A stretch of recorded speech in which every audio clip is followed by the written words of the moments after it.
شیخ المحدث عبداللہ ناصر رحمانی حفظہ اللہ کو، لیکن ان کے خطاب سے پہلے میں ان کے ایک دو جملے آپ لوگوں کے سامنے رکھنا چاہوں گا جو کہ ہمارے آج کی گفتگو کی مناسبت سے ہیں ہماری گفتگو حفظہ اللہ کو. اور اس سے پہلے میں بتا دوں کہ نماز ہماری تھوڑی سی لیٹ ہوگی.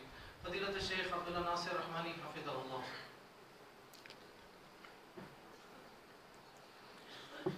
إن الحمد لله نحمده ونستعينه ونستغفره ونعوذ بالله من شرور أنفسنا وسيئات أعمالنا من يهده الله فلا مضل له ومن يضلل فلا هادي له وأشهد أن لا إله إلا الله وحده لا شريك له وأشهد أن محمدا عبده ورسوله. يا أيها الذين آمنوا اتقوا الله حق تقاته ولا تموتن إلا وأنتم مسلمون. يا أيها الناس اتقوا ربكم الذي خلقكم من نفس واحدة وخلق منها زوجها وبث منهما رجالا كثيرا ونساء واتقوا الله الذي تساءلون به والأرحام إن الله كان عليكم رقيبا. يا أيها الذين آمنوا اتقوا الله وقولوا قولا سديدا يصلح لكم أعمالكم ويغفر لكم ذنوبكم ومن يطع الله ورسوله فقد فاز فوزا عظيما. علماء کرام اور مشائخ اعظام اور کراچی سے تشریف لائے ہوئے تمام علماء اور دعات، السلام علیکم ورحمۃ اللہ وبرکاتہ. سب سے پہلے ایک غلطی کی اصلاح ضروری ہے.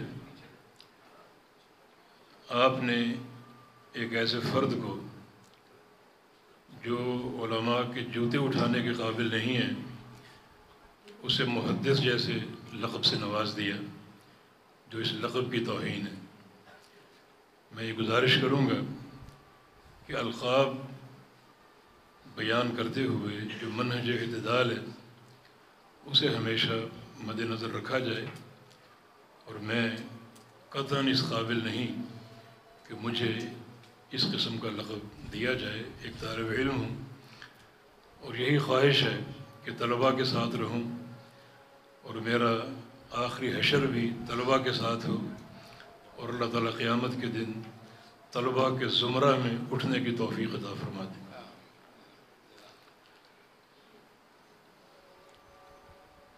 مجھ سے قبل محترم فضیلت الشیخ محمد شریف چنگوانی حافظہ اللہ نے بڑی منہجی باتیں آپ کے سامنے فرمائیں جنہیں سن کر دل باغ باغ ہوا اور بڑے مسرت بھرے جذبات ہیں.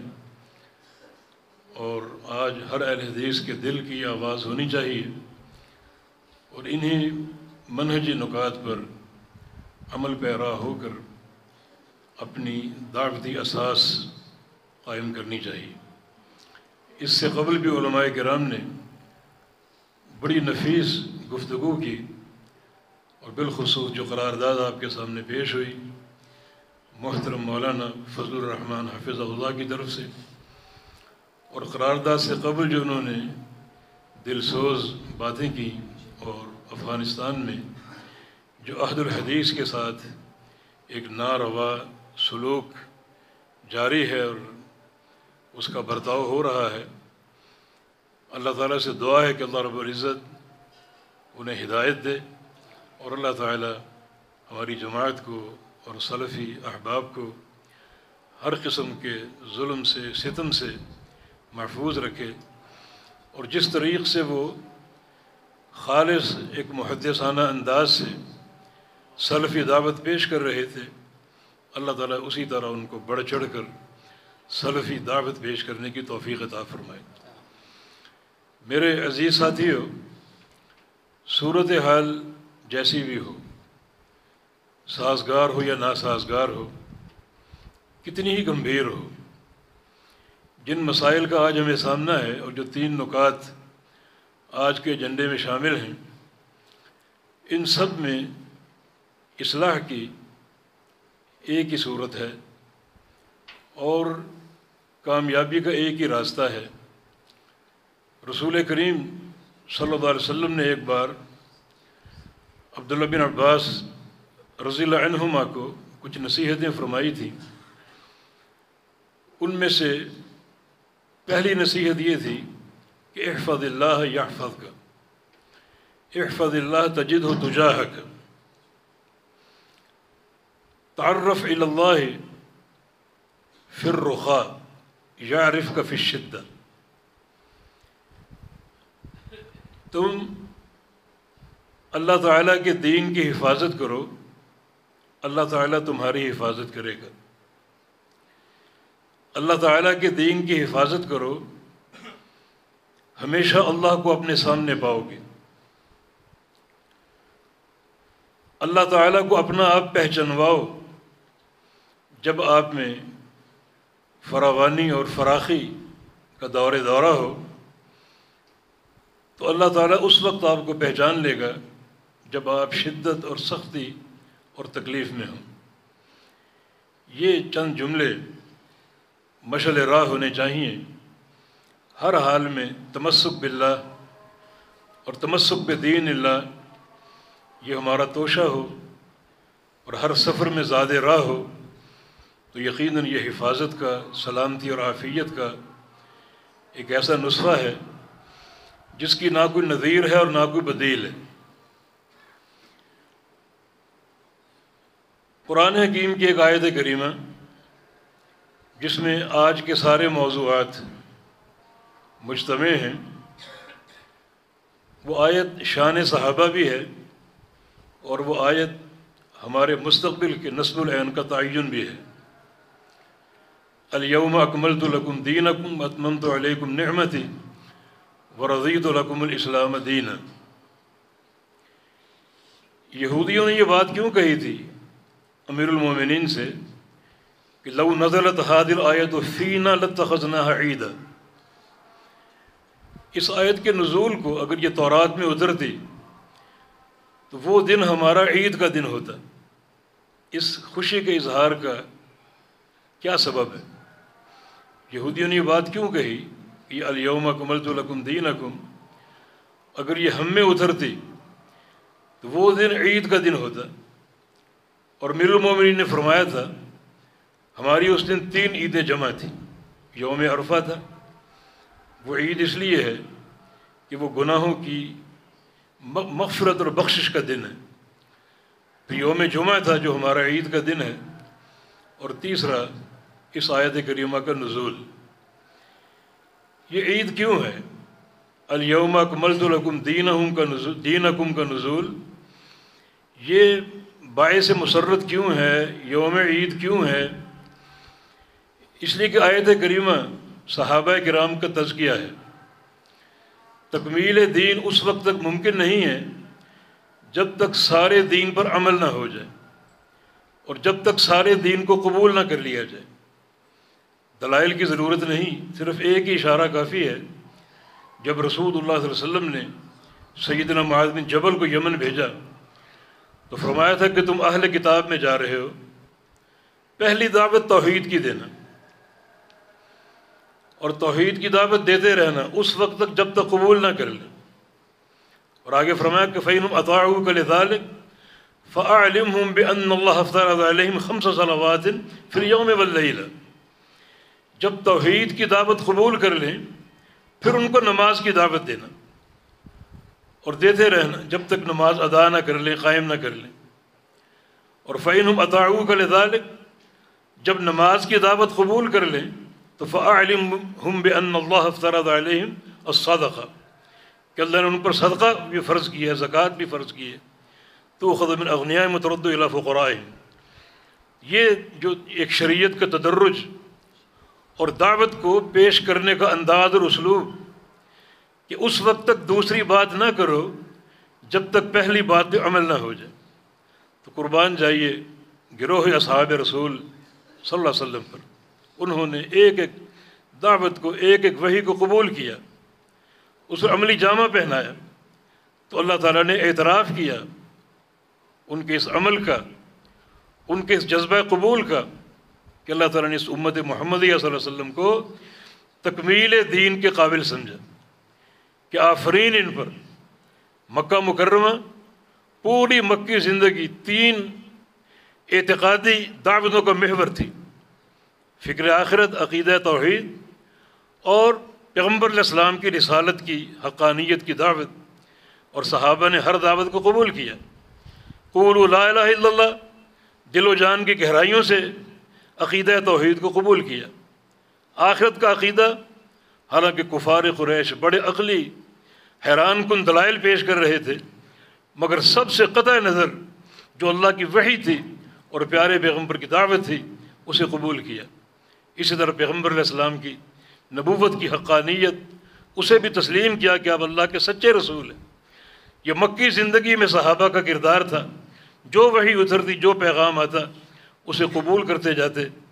اور پھر ہجرت ہوئی اللہ کی راہ میں، اپنے مال کی قربانی، تجارتوں کی قربانی، اور اپنے رشتے تک توڑ دیے، خونی رشتے۔ باپ نے بیٹے کو چھوڑ دیا، بیٹے نے باپ کو، شوہر نے بیوی کو، بیوی نے شوہر کو۔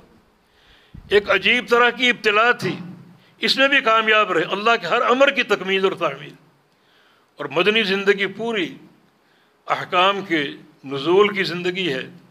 کبھی نماز تو مکہ میں اتر چکی تھی، نماز آ رہی ہے، زکوٰۃ آ رہی ہے، جہاد آ رہا ہے، رمضان آ رہا ہے، ہر حکم کو ایک ایک کر کے قبول بھی کیا، عمل بھی کیا۔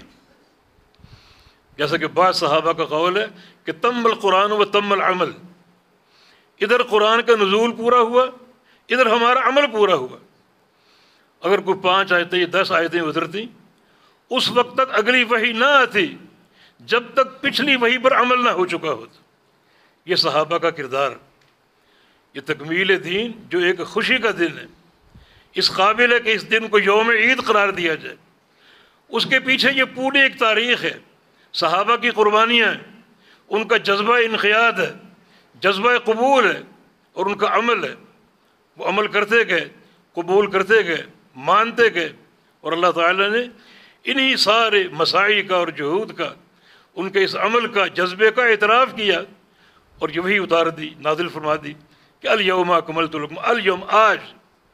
حالانکہ وہی اتر رہی ہے صدیوں سے، کئی زمانوں سے، جبریل آ رہے ہیں بار بار، لیکن کسی امت پر تکمیل دین نہیں ہوا، وہ اس شرف کے قابل نہ سمجھی گئی۔ آج، اور اکملت لکم مخاطب صحابہ کرام ہیں تمہارے لیے، کہ تم نے عمل کر کے، قبول کر کے یہ صلاحیت ظاہر کر دی کہ تم اس قابل ہو کہ تمہیں تکمیل دین کی بشارت دی جائے۔ تو آیت کریمہ صحابہ کرام کے سینوں پر ایک تمغہ اعزاز ہے کہ انہوں نے دین پر عمل کیا، دین کو قبول کیا۔ اچھا، اس عمل اور قبول کا نتیجہ کیا نکلا؟ صحابہ کی فتوحات، فراوانیاں، خوشحالیاں اللہ تعالیٰ نے کہاں سے کہاں پہنچا دیا۔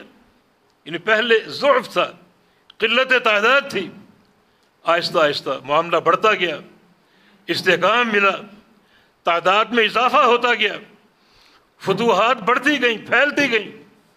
یہ سب اسی امر کا نتیجہ کہ انہوں نے دین پر عمل کیا، اور دین پر عمل کرنا ہی در حقیقت اللہ کی حفاظت ہے۔ احفظ اللہ یحفظک، یہ عملی طور پر تم اس دین کو اپنا لو، قبول کر لو، یہ اس دین کی حفاظت ہے، اللہ تمہاری حفاظت کرے گا۔ وہ حدیث آپ کے سامنے صحیح بخاری کی، جس میں رسول اللہ صلی اللہ علیہ وسلم نے سیدنا معاذ سے پوچھا تھا، اتدری ما حق اللہ علی العباد؟ اور معاذ رضی اللہ عنہ، ان کی جو احادیث، جو ان کی مسند ہے، میں مشورہ دوں گا کہ یہ پڑھیں الگ سے۔ اللہ کے رسول صلی اللہ علیہ وسلم نے انہیں ایک الگ سے علم دیا ہے، وہ اس علم کے اہل تھے۔ ایک موقع پر رسول اللہ صلی اللہ علیہ وسلم نے فرمایا تھا کہ یا معاذ واللہ انی لأحبک، معاذ اللہ کی قسم میں آپ سے محبت کرتا ہوں۔ اس محبت ہی میں آپ نے ان کو تحفے دیے، اور یہ تحائف علم کے تحائف تھے، عقیدے کے تحائف تھے۔ چنانچہ معاذ نبی علیہ السلام کے ساتھ سواری پر سوار تھے۔ اتدری ما حق اللہ علی العباد وما حق العباد علی اللہ؟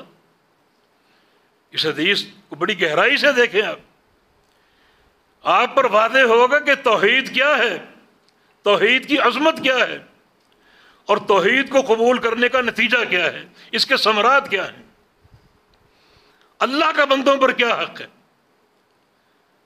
فرمایا کہ اللہ و رسول اعلم، تو رسول اللہ صلی اللہ علیہ وسلم نے ارشاد فرمایا کہ حق اللہ علی العباد ان یعبدوہ ولا یشرکوا بہ شیئا، بس ایک ہی حق ہے۔ اس حق کے مقابلے میں اللہ تعالیٰ کی نعمتیں بے شمار ہیں، وَإِن تَعُدُّوا نِعْمَةَ اللَّهِ لَا تُحْصُوهَا، اس پر بھی فرمایا کہ لَإِن شَكَرْتُمْ لَأَزِيدَنَّكُمْ، میری نعمتیں شمار نہیں کر سکتے، لیکن میرا حق شکر ادا کرو گے، اور وہ بھی توحید کا سب سے اہم نقطہ ہے، تمہیں اور دوں گا۔ یہ عظمت توحید ہے کہ توحید پر تمہیں دوں گا اور دوں گا۔ تو اللہ کا بندوں پر کیا حق ہے؟ حالانکہ اللہ تعالیٰ کی نعمتیں بے شمار، حق ایک ہی ہے، دو سمجھ لیجیے، میں دو کہتا ہوں۔ ایک اللہ کی عبادت کرو، یہ ایک حق ہے بصورت اثبات، اور دوسرا ولا تشرکوا بہ شیئا بصورت نفی، کہ شرک نہ کرو۔ یہ دو الگ الگ باتیں ہیں۔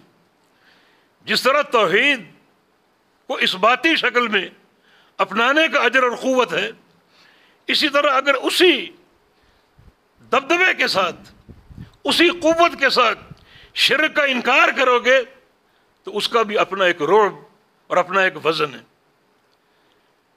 نبی علیہ السلام کی وہ حدیث جو وزن اعمال کی حجت ہے، امام بخاری نے پیش کی، یہ سبحان اللہ بحمدہ، یہ کلمتان، فرمایا کہ ثقیلتان فی المیزان، یہ میزان میں بھاری ہوں گے۔ دو کلمے، سبحان اللہ بحمدہ، ایک حمد کا کلمہ اور ایک سبحان اور تسبیح کا کلمہ۔ حمد بصورت اثبات ہے اور تسبیح بصورت نفی ہے، دونوں کا وزن ہے۔ توحید بصورت اثبات اپناؤ گے، اس کا اپنا وزن ہے، اور تسبیح جو بصورت نفی ہے، ہر قسم کے شرک کا انکار، ہر قسم کی شرک سے برات، تو یہ اس کا اپنا وزن ہے۔ ثقیلۃ، یہ دونوں کلمے اللہ کے میزان میں بھاری ہوں گے۔ یعنی توحید بصورت اثبات بھی وزن رکھتی ہے بے تحاشا، اور بصورت نفی بھی وزن رکھتی ہے بے تحاشا۔ تو یہاں دو اللہ کے حق ہیں، اس کی عبادت کرو، توحید کو اپناؤ بصورت اثبات، اور اس ہر قسم کے شرک کی نفی کرو بصورت نفی۔ یہ اللہ کے بندوں پر حق ہے۔ اور وہ کہ بندے اگر یہ کام اختیار کر لیں، قبول کر لیں توحید کے اس نقطے کو، تو پھر بندوں کا اللہ پر حق، سبحان اللہ، بندوں کا اللہ پر، بندوں کا کہ کیا مجال ہے کہ اللہ کو کسی بات کا پابند کریں، اللہ پر کو حق جتائیں اپنا، بندوں کی کیا مجال؟ پوری کائنات مل کر بھی اللہ تعالیٰ کو کسی نقطے پر پابند نہیں کر سکتی۔ مگر یہ توحید کی عظمت ہے کہ اللہ تعالیٰ نے اپنی خوشی سے اپنے اوپر ایک حق قائم کر بندوں کا، یہ توحید کی عظمت ہے، بندوں کی مجال نہیں ہے اللہ تعالیٰ کو پابند کریں کسی حق کے تحت۔ لیکن توحید ایک اتنا ایک معرکۃ العقیدہ کہ اللہ تعالیٰ نے اپنی خوشی سے بندوں کا ایک حق اپنے اوپر متعین کر لیا، اور وہ کیا ہے؟ اللہ یعذب من لا یشرک بہ شیئا، کہ جو بندے توحید کو اپنا لیں اور شرک نہ کریں، اللہ ایسے بندوں کو عذاب نہ دے۔ جب عذاب نہیں دے گا تو کیا دے گا؟ جنت دے گا، جنت کے خزانے دے گا۔ جنت اہل توحید کا حق ہے۔ آپ جانتے ہیں کہ جنت کے 8 دروازے ہیں، ان میں سے ایک دروازے کا نام جامع ترمذی ابو داؤد کی حدیث، کیا نام ہے؟ لا حول ولا قوت الا باللہ۔ یہ کلمہ توحید ہے۔ اس کلمے کی گہرائیوں میں ڈوبتے جائیے، توحید کے خزانے آپ پر واضح ہوں گے، بات پھیل نہ جائے۔ مدعا میرا یہ ہے کہ اس توحید کو اپنانے پر اللہ تعالیٰ اگر جنت کی وراثت دے سکتا ہے تو دنیا کی نعمت تو کچھ بھی نہیں، یہ دنیا کا امن و استقرار تو کچھ بھی نہیں۔ اللہ تعالیٰ سارے خزانے کھولنے پر قادر۔ جو ہماری طلب ہے، ہمیں دنیا کا امن چاہیے، استحکام چاہیے، معیشت کی مضبوطی چاہیے، تو جب ایک نقطے پر عمل کرنے سے جنت مل سکتی ہے تو دنیا کا کیا وزن ہے؟ لو كانت الدنيا تعدل عند الله جناح بعوضة لما سقى كافرا شربة من ماء، کیا اس کی حیثیت؟ اگر ذرا بھی قدر و قیمت ہوتی ہے مچھر کے پر کے برابر بھی، اللہ کسی مشرک کو، کسی کافر کو ایک گھونٹ پانی کا نہ دیتا۔ تو مقصد بیان یہ ہے کہ توحید کو سمجھیں اور اپنائیں، یہ ان سارے اشکالات کا جواب ہے۔ احفظ اللہ یحفظ کا، چنانچہ یہ آیت کریمہ تکمیل دین کی، کہ صحابہ کے سینوں پر تمغہ ہے۔ تکمیل دین ممکن ہی تب ہوگا جب سارے دین پر عمل کر لیا جائے۔ مکی زندگی میں صحابہ نے اللہ کی توحید کو مانا، عقیدہ آخرت کو مانا، نبی علیہ السلام کی رسالت کو مانا، اللہ کی راہ میں ہجرت کی، پھر مدنی زندگی میں جو جو وحی آتی گئی قبول کرتے گئے، عمل کرتے گئے۔ اللہ نے کہا جہاد کرو، جہاد کیا، اللہ نے کہا صدقہ دو، کھڑے کھڑے پورا باغ اللہ کی راہ میں قربان کر دیتے، روزے رکھو، اور جناب فلاں عمل فلاں عمل، سب کو قبول کیا اور عمل کیا۔ حتیٰ کہ اللہ تعالیٰ نے آج کے دن کا انتخاب کیا، یوم عرفہ کا اور میدان عرفہ کا، جہاں اللہ رب العزت سب سے زیادہ بندوں کے قریب آ جاتا ہے، بندوں کی دعائیں قبول کرتا ہے اور ان کے گناہ معاف کر دیتا ہے۔ اس دن کا انتخاب کیا اس آیت کریمہ کے نزول کے لیے، تاکہ خوشی در خوشی دوبالا ہو جائے، گناہوں کی بخشش ہو گئی، اور ساتھ ساتھ تمہارے سینوں پر یہ تمغہ امتیاز کہ الیوم اکملت لکم دینکم، آج تمہارے لیے میں نے تمہارا دین مکمل کر دیا۔ تو میں پھر وہی شیخ چنگوانی حافظہ اللہ کی بات سے اپنی بات کو ملاؤں گا، منہج اعتدال دعوت میں، مگر اس سے قبل اپنا عمل، لوگوں کو عمل کی ترغیب دیں، عمل کی دعوت دیں، اور لوگوں کو بتائیں کہ ہمارا استحکام، ہمارا غلبہ، ہماری معیشت کا استحکام، ہر چیز اللہ تعالیٰ کے دین میں ہے، دین کے زیر سایہ ہے، اور اس کی توحید میں۔ خود عمل کریں، لوگوں کو عمل کی ترغیب دیں، ایسے اقدام نہ کریں جو اس چیز کی غمازی کریں کہ گویا ہم سارا معاملہ اپنے ہاتھ میں لے رہے ہیں۔ یہ تب ہوتا ہے جب ہم ایسے عمل شروع کر دیں جو ہماری ظاہری شان و شوکت تو ابھارتے ہوں مگر دین اس کے خلاف ہو۔ ایسا عمل نہ کریں، کوئی صورتحال ہو، کوئی معاملہ ہو، ہم ہر حال میں اللہ کی شریعت کے دامن کو تھامے رکھیں۔ اللہ تعالیٰ کا فرمان فَاسْتَمْسِكْ بِالَّذِي أُوحِيَ إِلَيْكَ، اے میرے نبی محمد کریم صلی اللہ علیہ وسلم، جو آپ کی طرف وحی کی جا رہی ہے اسی کو تھام لو، بس اسی کو تھامے رہو۔ اِنَّكَ عَلَىٰ صِرَاطٍ مستقیم، یہی صراط مستقیم ہے اور یہی عافیت کا راستہ ہے۔ کامیابی ہمارے ہاتھوں میں نہیں، کامیابی اللہ تعالیٰ کی عطا سے ہے، اس کی دین سے ہے۔ اگر ہم اس کی شریعت کے محافظ بن جائیں، اللہ ہماری حفاظت کرے گا، اللہ تعالیٰ ہمارا محافظ ہوگا۔ تو یہی صحابہ کرام ان کا منہج، اور صحابہ کرام کا ایک فکری اور عملی جذبہ قبول و انقیاد یقیناً ان کی کامیابی کا باعث بنا، اور دین کہاں سے کہاں پہنچ گیا، پھیل گیا، ہر طرح کا استحکام اللہ پاک نے دے دیا۔ اسی جماعت کے عمل سے رہی نے محنت۔ جب حفر خندق کے موقع پر اللہ کے نبی دعا کر رہے ہیں کیا یا اللہ ان کو بخش دے، فاغفر الانصار والمہاجر، لا عیش الا عیش الآخرہ، فاغفر الانصار والمہاجر، اور صحابہ ان کی زبان پر یہ کلام ہے کہ نحن الذین بایعوا محمد علی الجہاد ما بقینا ابدا۔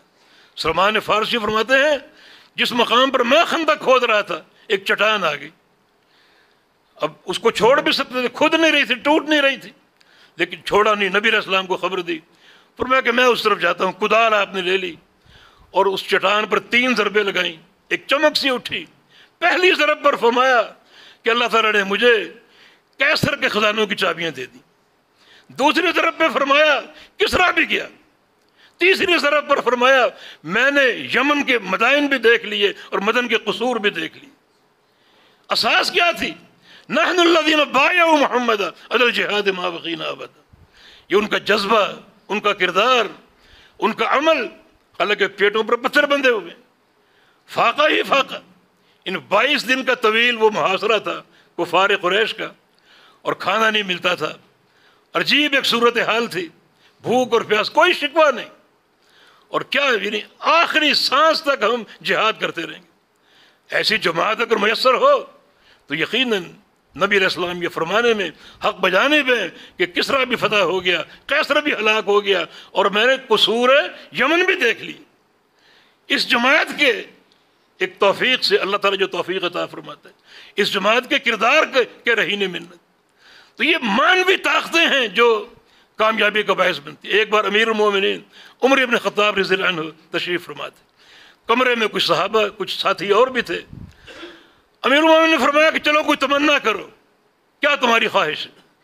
کسی نے کہا مجھے امارت کی تمنا ہے تاکہ میں عدل قائم کروں آپ کی طرح، کسی نے کہا مجھے مال چاہیے تاکہ اللہ کی راہ میں خرچ کروں، کسی نے کہا مجھے علم چاہیے وافر تاکہ کتاب و سنت کے مطابق فیصلے کروں۔ لوگ اپنی اپنی باتیں کرتے رہے، امیر المومنین خاموش ہے۔ تو سب نے کہا امیر المومنین آپ بھی کچھ فرمائیے، آپ کی کیا تمنا، آپ کی کیا خواہش؟ فرمایا کہ میری تمنا یہ ہے کہ اس کمرے میں جو میرے ساتھی موجود ہیں، وہ 15 ہوں گے 20 ہوں گے، اس کمرے میں جو ساتھی موجود ہیں یہ سارے کے سارے بن جائیں ابو عبیدہ بن جراح جیسے، ابو عبیدہ بن جراح جیسے بن جائیں، تو میں پوری دنیا پر غالب آ جاؤں۔ دیکھیں ایمان بھی طاقت، ابو عبیدہ بن جراح کوئی طاقت کا پہاڑ نہیں تھے، لیکن جو ان کا ایک وصف حدیث میں آتا ہے حق الامانہ کا، کہ امین تھے، امانت دار تھے ہر چیز میں، عقیدے میں، عمل میں، منہج میں، مالی معاملات میں، فرمایا کہ یہ حق الامین تھے۔ تو ایسے مجھے ساتھی مل جائیں، یہ 15-20 جو موجود ہیں، یہ سارے اگر ابو عبیدہ بن جراح جیسے بن جائیں تو پوری دنیا پر چھا جاؤں، پوری دنیا پر غالب آ جاؤں۔ تو اللہ تعالیٰ کے دین کی تکمیل ہے، اس کے دین پر عمل۔ تو عرض یہ کر رہا ہوں، نماز لیٹ ہو رہی ہے کہ حالات جیسے بھی سنگین ہوں، معاملہ جیسے بھی ہوں، ہم اللہ کی طرف مشتاق اور پھر اپنے عمل کو جو ہے وہ مستحکم کریں، اس کی توحید سے جڑ جائیں، اس کی خشیت سے اپنے آپ کو مالا مال کریں، اور عملی اعتبار سے خود بھی ایک کامل و اکمل بننے کی کوشش کریں۔ اپنے سننے والوں کو انہیں بھی عمل کی دعوت دیں، ایک عملی نمونہ پیش کریں، اس کی رضا کے خزانے آ جائیں گے۔ ہر شے پر وہ قادر، وہ جانتا ہے کہ کون ہے میرا، کون ہے مخلص میرے ساتھ، اس کے ساتھ اگر مخلص ہو جائیں تو یہ جو ساری قوتیں اس وقت ایک بلبلے کی طرح ہمیں نظر آ رہی ہیں، کچھ نہیں، کوئی ان کی طاقت نہیں اللہ کی طاقت کے مقابلے میں، مگر ہماری طاقت کی اساس اللہ تعالیٰ کی رضا ہے، اس کی خشیت ہے، اس کے دین پر عمل ہے، اور عقیدہ توحید کی سچی ترجمانی۔ اللہ تعالیٰ سے توفیق کی صدا ہے۔ اللہ تعالیٰ آج کے اجتماع کو مبارک کرے، اللہ تعالیٰ آج کے اس اجتماع کو اس عملی اتفاق، اتحاد اور وحدت پر قائم کرے جو مطلوب ہے، تاکہ ایک ہو کر ہم مزید قوت سے کام کر سکیں اور اللہ کے دین کی اشاعت کے لیے سرگرم عمل ہو سکیں، خود عمل کریں، عمل کی دعوت دیں۔ یہی غلبے کا ایک واحد نسخہ ہے اور یہی کامیابی کا راستہ ہے۔ اقول قولی ھذا واستغفر اللہ لی ولکم وآخر دعوانا ان الحمد للہ رب العالمین۔